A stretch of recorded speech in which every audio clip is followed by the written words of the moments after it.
જય મુરલીધર, જય ઠાકર, મેરામણ આહિર. આપણે કોઈ વિડીયો બનાવવાનો શોખ નથી, પણ અમુક ખહુરિયાઓના વિડીયો સાંભળીને તો ખીચ ચડે આપણે. આ સાગર રાઠોડ સામાજિક કાર્યકર, એ પોતે કયો, આપણે નથી કહેતા, પણ એ નાગદાનને જી વાંધો હોય, આપણે કંઈ એનાથી લેના દેના નથી. પણ વારંવાર વિડીયામાં અમારા ભગવાનનું, અમારા દેવી દેવતાનું નામ તમારે શું કેમ લેવું જોઈએ? તમને અમે ક્યાં આડા આવી છે? તમે એમ કહો કે જામીન તમારા ભગવાન નો આવે, તમારા દેવ દેવતા નો આવે. ત્યાં અમારા જામીન દેવી દેવતા આવે છે. હો ભાઈ, તને ખબર ના હોય ને તો કહી દઉં. કોળતમાં તમે જાઓ ને એટલે અહીંયા ગીતાજી ઉપર હાથ રખવે છે. હો, ખબર છે? અહીંયા ગીતાજી ઉપર હાથ મેલાવે. આનો હાથ મેલો કે ખોટું નહીં બોલું. એટલે ત્યાં આવે છે. હો, સોગંદનામું કરવા જાઓ ને ત્યાં પણ તમને હમ ખવડાવે છે. હો, ખાલી સોગંદનામું કરવું હોય ને ત્યાં ઈશ્વરના હમ ખવડાવે. હો, એટલે વારંવાર છે ને ભાઈ, અમારા દેવી દેવતાનું તમે નામ ન લ્યો ખોટું, અને તમે શબ્દ બોલો ને, શબ્દ પકડી લઈ. તમે એમ કહો ને કે તમે પૂજો, અમે કોઈ ના નથી પાડતા. એટલે તમારે કોઈ મંજૂરી લેવાની અમારે જરૂર ન હોય. ને તું આવ્યો ને, ભગવાનની ઈચ્છા હતી ત્યાં તું દુનિયામાં આવ્યો, ને કે તું દુનિયામાં ન આવ. ને તું એમ કે ને સજા તો ભગવાન કરે ને, એનો જામીન કોઈ ન થાય. હો, કોઈ દી નહીં થાય. ભગવાન જ્યારે તને સજા કરશે ને, ત્યારે તારો હગો બાપો હોય ને એ વયો જાય હમણાં. ત્યારે તારા સગા સંબંધીઓ હોય ને એ સેટા ભાગી જશે. એટલે મોટો જજ છે ને, એ માલિક ઉપર બેઠો છે, મોટામાં મોટો જજ છે. અહીંયા જામીન ન મળે. તો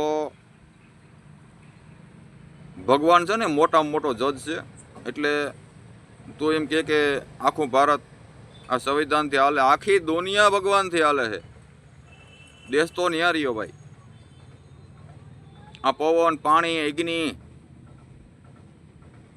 કણ કણમાં પણ ભગવાનનો વાસ છે.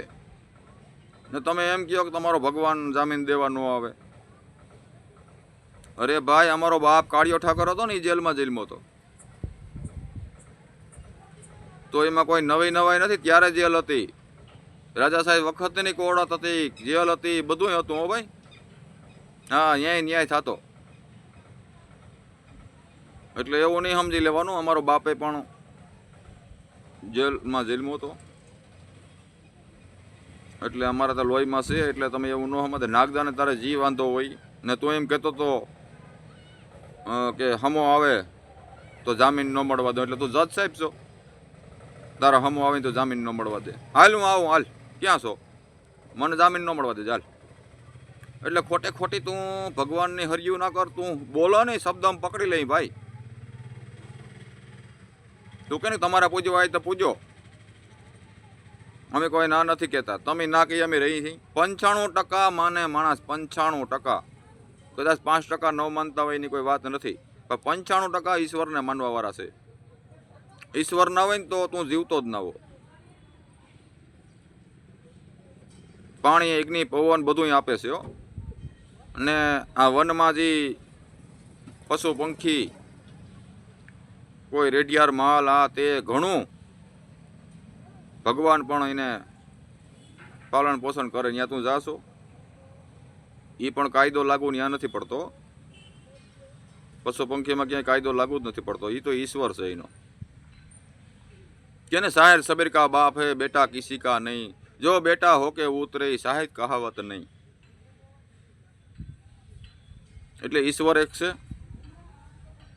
અને અમે તો ભગવાનને માનતા રહેશું. ને બહુ ભગવાનની હરી કરવા તમે બહુ વધતા નહીં, એમાં મજા આવશે.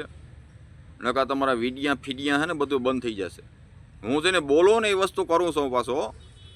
એવું ન સમજતા કે હું કોળતના કાયમી હોઉં. આખો દે તું કોળતના કાયમી હોય એવું વિડીયામાં બાંગ્લાજી કહો. મારે જાણવું પડશે તું કોળતના કામ કેવા કરે. એટલે ખોટા ફાંકા ન માર. તારે નાગદાને જીવ હોય ગારો ગાર થાવ, એમાં અમે ક્યાં આડા નહીં આવી. વ્યક્તિવર લડો. બાકી અમારા દેવી દેવતાનું, ભગવાનનું ક્યાંય અપમાન કરશો એટલે વિડીયો બનશે. ને બનાવી હત સામાજિક કાર્યકર સાગર રાઠોડ. આ સાગર રાઠોડને જ કહું, કોઈ માથે ન ઓટતા ભાઈ, બીજા કોઈને કહેતો નથી હું, બરોબર. આ સાગર રાઠોડ માથે જ વિડીયો છે. અને વિડીયો એકતા તું હે ને કટકા શૂટિંગ ન કર, તને હું માનસિક તકલીફ છે. હરંગ વિડીયો બનાવું ને, વરી પાછો કાપીને વરી બીજું હલાડો, વરી કાપીને વરી વિચાર કરીને બીજું હલાડો. આ કટકા વિડીયો ન કર, હરંગ બનાવ. એટલે તારા શબ્દો ઉપર એમ જોઈ લઈ, તું દેવી દેવતાનું તારે કહેવાની તો ઓકાત નથી તારે, નકર તું તો જેમ તેમ બોલી નાખ, પણ તને ખબર છે કે મરસા ભરાઈ જાય. પણ તારા શબ્દો ઉપર અમને ખબર પડે કે ભાઈ આ ભગવાનની ટિપ્પણી કરે આવી રીતે. એટલે ટિપ્પણી ન કરતો, મહેરબાની કર. પાછો એમ ના કહેતો હોય ભગવાન ટિપ્પણી એમ કરી. તું જે શબ્દ બોલો ને એ શબ્દોની અમને ખબર પડે કે ભાઈ હું બોલે. કે ને તમારે પૂછવા હોય તો પૂછો. તમારે ભારત દેશમાં જ માને, અરે ભાઈ વિદેશમાં માને છે, હાલ મારા ભેગો અમેરિકનમાં પણ માને છે, આવ. એટલે વાતોમાં ફોકિયાતી ના કરતો. ઈશ્વર સિવા કઈ છે નહીં. ઈશ્વર તો તું આવ્યો છો ને, ઈશ્વર તને સજા કરશે ને તારો બાપ નહીં આવે ત્યાં. એટલે મને બહુ વધુ ના બોલાય, હું ગાર નથી બોલતો અને મારથી કે બોલાઈ જાય વધુ. એટલે દેવી દેવતાનું મારો ભાઈ વારંવાર અપમાન ન કરતા. અમારે બાપ કાળિયો ઠાકર પણ જેલમાં જીલમો હતો, એટલે કદાચ અમે વયા જઈએ તો કંઈ ફેર નથી પડતો. ને જામીન તો તું કહે ને કે જામીન તો ભાઈ કદાચ ગમે કર્યું હોય તો જામીન મળી જાય મોડા વહેલા. હા, પણ ઈશ્વર સજા કરે ને ત્યારે કોઈ જામીન ન મળે, એ એક ધ્યાન રાખજે. તો આ વધુ વિડીયો શેર કરજો, લાઈક કરજો, સબસ્ક્રાઈબ કરજો. જય મુરલીધર, જય ઠાકર.